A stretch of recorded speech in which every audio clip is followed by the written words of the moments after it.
Ya, watu wengi wanajiuliza hapa nchini, yani kwa nini wakilala hawaoti ndoto, yani wanalala tu mazima wanajikuta wameshaamka asubuhi. Hebu waambie kwa nini watu wanalala hawaoti ndoto, waambie.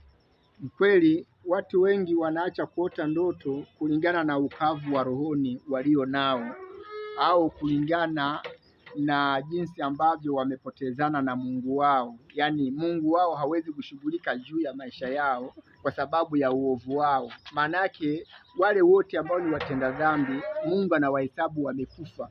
Kwa hiyo Mungu hawezi kushughulika na mtu aliyekufa. Inatakiwa ufufuliwe na damu yake ambayo ilimwagika pale msalabani.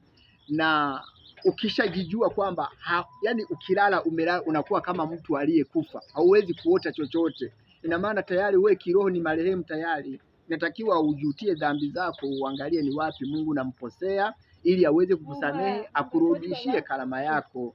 Kwa hiyo Watanzania wote ambao wanalala kama waliokufa hawawezi kuota chochote, ninawaombea waweze kufufuliwa. Hao tayari wamekwisha kufa kiroho, waweze kufufuliwa, waende kwa mchungaji au mwinjilisti aweze kuwaombea sala ya toba, ili kusudi waweze kurudishiwa macho yao ya kiroho. Maanake kila mwanadamu ana macho ya kiroho, kila mwanadamu ana macho ya kiroho, ila kwa ajili ya uovu wao hayo macho ya kiroho yanapotea, unakuwa ni kipofu. Kwa hiyo inatakiwa ujirudi, umungamie Mungu wako aweze kukusamehe, akurudishie karama yako, ujue unakokwenda. Kwa hiyo habari ndiyo hiyo. Asante. Zidi kutufuatilia sana, utajifunza mambo mengi. Huyu jamaa, huyu mheshimiwa ni nabii, yani tutazidi kujifunza mambo mengi sana. Asante sana.